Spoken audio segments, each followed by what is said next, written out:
Hello दोस्तों, question है अपना कि मानव भूगोल की महत्वपूर्ण शाखाओं या क्षेत्रों का वर्णन कीजिए। एक क्वेश्चन इस प्रकार से भी पूछ सकते हैं कि मानव भूगोल की शाखाओं का वर्णन कीजिए, समझाइए। तो मानव भूगोल जानते हो, जिसमें मनुष्य की जन्म से लेकर वर्तमान तक उनकी क्रियाविधियों का अध्ययन, वितरण या उन पर गहन विचार करना, ये है मानव भूगोल। अब मानव और प्रकृति की अंतर्क्रियाओं के फलस्वरूप अनेक प्रकार के सांस्कृतिक लक्षण जन्म लेते हैं, जैसे कि गांव, कस्बा, नगर, सड़कें, कृषि, उद्योग।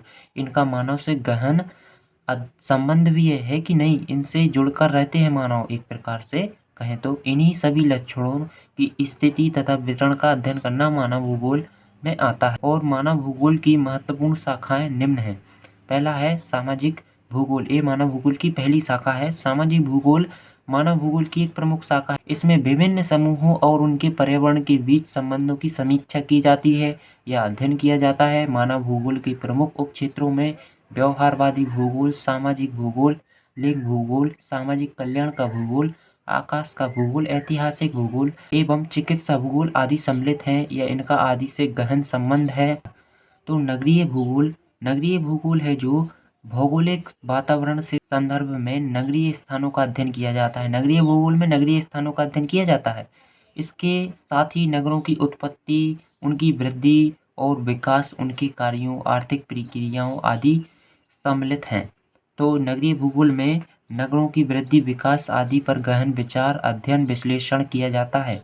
राजनीतिक भूगोल, राजनीतिक भूगोल में राष्ट्रों की सीमाओं, राष्ट्रों और राज्यों की सीमाओं का विस्तार, विचार और उनके विभिन्न घटकों तथा शासित भूभागों का अध्ययन किया जाता है। इसके प्रमुख उपक्षेत्रों में निर्वाचन भूगोल तथा सैन्य भूगोल सम्मिलित है। अब ये है अपना आवास भूगोल। अब सर, आवास भूगोल में अपन क्या पढ़ेंगे? आवास भूगोल मानव द्वारा बसाई गई पृथ्वी की सतह का अध्ययन करती है। आवास मतलब घर, घर बसाए गए घरों और पृथ्वी की सतह बसाई गई भूमि का अध्ययन करते हैं अपन आवास भूगोल के अंतर्गत। इसमें नगर और ग्रामीण नियोजन से घनिष्ठ संबंध है। अब जनसंख्या भूगोल में जनसंख्या पर विचार करेंगे कि नहीं करेंगे? मानव भूगोल की शाखा में जनसंख्या तथा उसके वितरण, घनत्व, जन्म दर, मृत्यु दर, साक्षरता, आयु, लिंगानुपात, प्रवास और ये जनसंख्या वृद्धि जैसी विशेषताओं का अध्ययन किया जाता है। और जनसंख्या भूगोल का जनआंख्यिकी घनिष्ठ संबंध है। ठीक है। आर्थिक भूगोल, अब आर्थिक भूगोल में क्या पढ़ेंगे अपन? मानव भूगोल की इस शाखा में मानवीय क्रियाकलापों में विभिन्नता का अध्ययन किया जाता है तथा इन क्रियाओं द्वारा वस्तुओं के उत्पादन, वितरण, विनिमय का अध्ययन किया जाता है। इसके अंतर्गत संसाधन भूगोल, कृषि भूगोल, उद्योग भूगोल, विपणन भूगोल और अंतर्राष्ट्रीय व्यापार का भूगोल एवं पर्यटन भूगोल का आदि का अध्ययन शामिल किया जाता है।